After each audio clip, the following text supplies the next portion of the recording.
ವೀಕ್ಷಕರೇ, ವಿಜಯಪುರದಲ್ಲಿ ನಡೆದಿರುವಂತಹ ಭೀಕರ ಘಟನೆ ಇದೀಗ ರಾಜ್ಯದಲ್ಲಿ ಸಂಚಲನವನ್ನೇ ಸೃಷ್ಟಿ ಮಾಡಿದೆ. ಹೌದು, ವಿಜಯಪುರ ಜಿಲ್ಲೆ ಚಡಚಣ ತಾಲೂಕಿನ ಗೋವಿಂದಪುರ ಗ್ರಾಮದಲ್ಲಿ ನಿರಾಳೆ ಮತ್ತು ಗೋಳಗಿ ಕುಟುಂಬಗಳ ನಡುವೆ ಜಮೀನಿನ ವಿಚಾರಕ್ಕೆ ನಡೆದ ವಾಗ್ವಾದ ಪ್ರತಿಕಾರಕ್ಕೆ ತಿರುಗಿ ಗುಂಡಿನ ದಾಳಿಯಲ್ಲಿ ಸುಮಾರು 6 ಜನ ಸಾವನ್ನಪ್ಪಿರುವ ಘಟನೆ ಇದೀಗ ಬೆಳಕಿಗೆ ಬಂದಿದೆ. ರೇವಣಸಿದ್ದಪ್ಪ ನಿರಾಳೆ, ದುಂಡಪ್ಪ ರೇವಣಸಿದ್ದಪ್ಪ ನಿರಾಳೆ, ಶಿವಪುತ್ರ ರೇವಣಸಿದ್ದಪ್ಪ ನಿರಾಳೆ ಜೊತೆಗೆ ಚಂದ್ರಶೇಖರ್ ನಿರಾಳೆ, ಶಬ್ಬೀರ್ ಅತ್ತಾರ್ ಎಂದು ಗುರುತಿಸಲಾಗಿದೆ. ಈ ಒಂದು ಘಟನೆಯಿಂದಾಗಿ ಗೋವಿಂದಪುರ ಗ್ರಾಮದಲ್ಲಿ ಉದ್ವಿಗ್ನ ಪರಿಸ್ಥಿತಿ ಉಂಟಾಗಿದ್ದು ಗಡಿಭಾಗದ ಜನರಲ್ಲಿ ಆತಂಕವನ್ನ ಸೃಷ್ಟಿ ಮಾಡಿದೆ.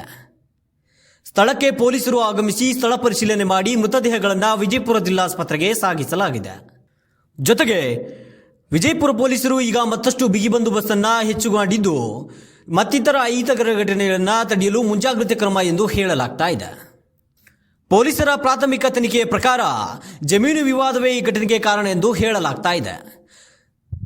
ಜೊತೆಗೆ ನಿರಾಳೆ ಕುಟುಂಬ ಜಮೀನನ್ನು ಸ್ವಚ್ಛ ಮಾಡುವಂತಹ ಸಂದರ್ಭದಲ್ಲಿ ಬೈಕಿನಲ್ಲಿ ಬಂದಂತಹ 15-20 ಜನ ಬೈಕು ಸವಾರರು ಇವರ ಮೇಲೆ ಬರ್ಬರ ದಾಳಿಯನ್ನ ಮಾಡಲಾಗಿದೆ. ನಿಜಕ್ಕೂ ಭೀಮಾ ತೀರದಲ್ಲಿ ನಡೆದ ಈ ಭೀಕರ ಘಟನೆ ರಾಜ್ಯದಲ್ಲೇ ಸಂಚಲನವನ್ನ ಸೃಷ್ಟಿ ಮಾಡಿದೆ.